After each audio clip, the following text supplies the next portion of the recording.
Guys, good morning everyone. So welcome back to our YouTube channel.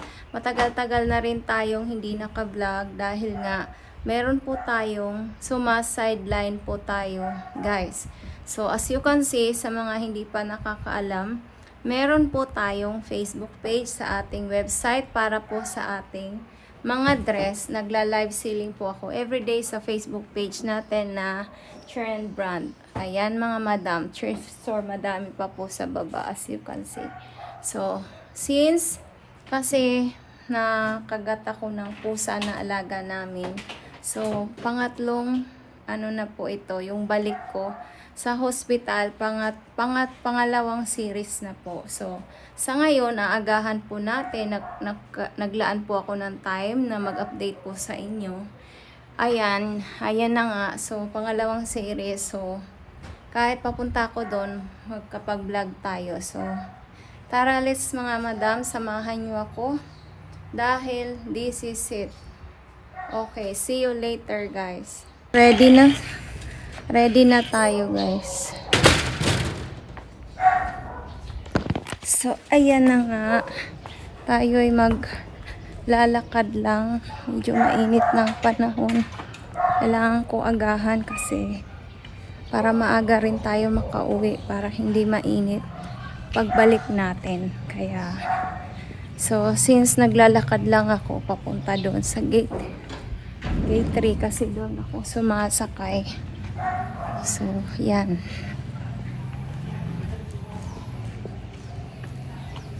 Ayan, maaraw na. Sobrang maaraw na dito. Kasi, ang oras is 7 AM. So, tirik na yung araw. Kahit 7 AM pa lang mga guys. Kahit 7 AM pa lang. Tirik na ang araw. Kaya mas magandang agahan po natin ang ating paglalakbay. Ayan. So, yun na nga guys. Ang tagal-tagal na rin na, diba? Hindi ako nakapag-update sa inyo ng mga buhay-buhay ko. So, sana dyan pa rin kayo para supportahan nyo. So, yeah.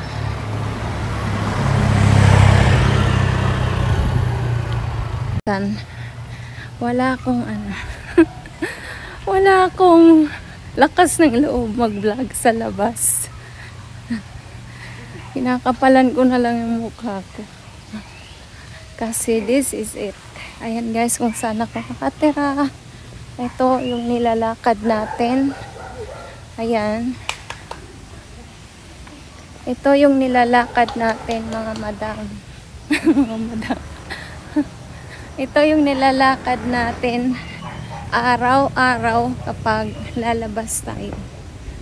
So,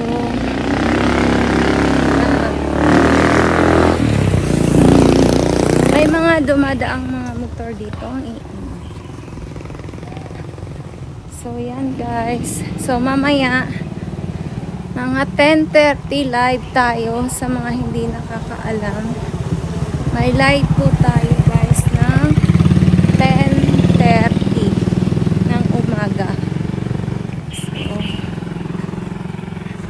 sa totoo lang, minsan, pagkatapos ko mag-live, sa mga pagkatapos ko mag-live, nagsiship pa ako ng mga orders.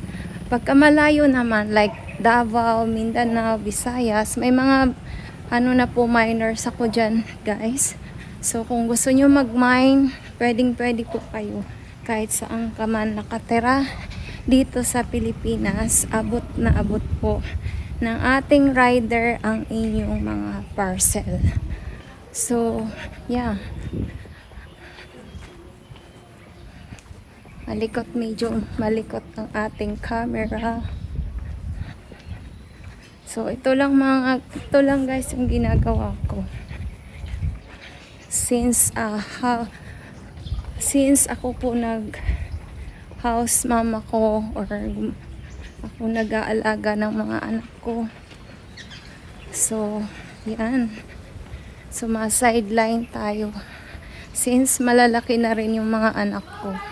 Kaya ako suma-sideline dahil malalaki na rin yung mga anak ko. Yung pinakabunso ko is 7 years old na. So, sa totoo lang guys, kaya tayo, minsan diba wala tayong mga career as a mom kasi diba nakafocus tayo sa mga anak natin. So, since ngayon kasi malalaki na sila, meron na tayong time para gumawa ng para naman sa atin sa diba? Para naman sa atin. Kaya maging proud tayo mga guys, mga madam, mga moms sa sarili natin.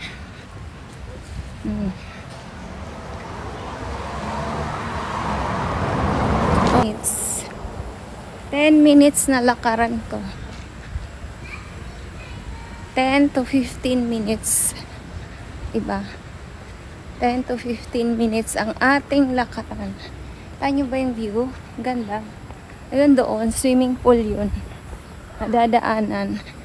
Yun yung pinakamalapit sa amin. Swimming pool yan. Diyan. So, meron akong sasabihin sa inyo guys. Sa wakas, finally, na-process ko na rin yung nakaraan. Sobrang busy ko. Eto, kukwento ko sa inyo. Kasi, na-process ko na yung bahay na kinuha namin. Actually, nagbabayad pa kami ng equity. Pero, ang kagandahan, nakalipat na kami sa sarili naming bahay. At na-process na po. Ay, on the way pa lang, magbi-visit pa lang sila. I-check pa lang nila yung parang pag kumuha ka ng diba? I-check pa lang nila kung ilang square meter yung house mo. Kung magkano yung nilo-loan mo doon. Nararapat ba sa price yung nilo-loan mo. Kung i-check nila yung house. So, after nila mag-check, actually, ako lang nag-aasikaso ng lahat. Sa Pag-ibig, yun, kinukulit lang namin yung may-ari na ganito, ganyan ang requirements. So, since nandito yung husband ko, pinirmahan na niya lahat ng dapat pirmahan bago siya umalis. Kaya nung nakaalis siya, wala nang problema. May pirma na lahat eh. So, hindi mo na kailangan ng kumuha ng SPA. Kasi, hindi naman doon sa ibang bansa nakatira yung husband ko. Pa-travel lang siya. So, ayun na nga guys. Napakabait talaga ni God. Finally, nakapagbayad na ako ng processing fee. Yun, tapos na. Ibig sabihin, i-check na lang nila yung house mo. Then, malalaman mo na after 1 week, pagka-check, malalaman mo na kung magkaano ang pwede nilang i-approve sa iyong loan. Then, after that, 1 month process na ng Pag-ibig. Then, para sa iyo na yung bahay. At saka, ita-transfer na yung title sa'yo. So, sa mga hindi pa nakakaalam, pwede kayong pumunta sa website ko. Sa FB page, pwede nyo akong i-message doon sa gustong bumili ng bahay. Through Pag-ibig, PM nyo ako dahil alam ko po ano ang requirements na dapat nyo kunin. Alam ko lahat dahil na-experience ko at ako po ang nag-process ng aming. Ako po yung naglakad ng papers ng aming bahay ngayon. So, yun po yung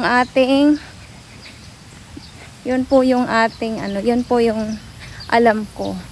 Kung gusto nyo magpalakad ng papers, may puntahan nyo lang yung page ko na Trend Brand, i-message nyo po ako. Dahil, may experience na po tayo dyan. Kaya nga iba ang may alam. Kasi yung first time, hindi talaga namin alam. Nagbayad na nga kami ng maglalakad, wala naman nangyari. So, ako yung mismong naglakad ng papeles namin. Ayun, approve. Kaya tawagan nyo lang ako, guys, sa 0925564423. Yun po yung phone number natin. So, see you later. Andito na ako sa may gate.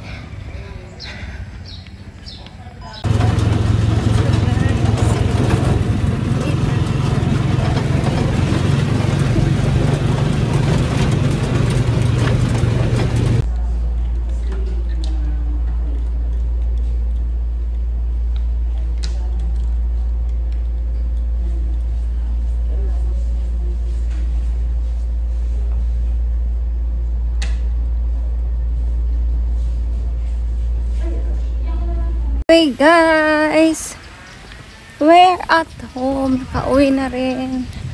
Init. So, nakauwi na tayo guys. So, ayan. Yung, kauwi na rin tayo. Nakapagpa-vaccine na rin ako. So, yan ang aking mga nilalakad. So, dahil tanghali na, mga 10:30, mainit na ang araw dahil. So guys, thank you so much for watching. See you next vlog. Maraming salamat sa palaging sumusuporta ng channel natin. So thank you guys so much. Bye everyone. May naglalakad. Guys, may naglalakad, may dalang aso. So, ito.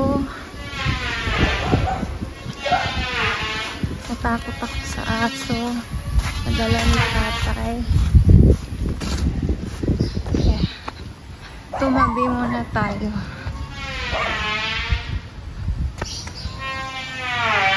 Tanggal na yung sintas ko.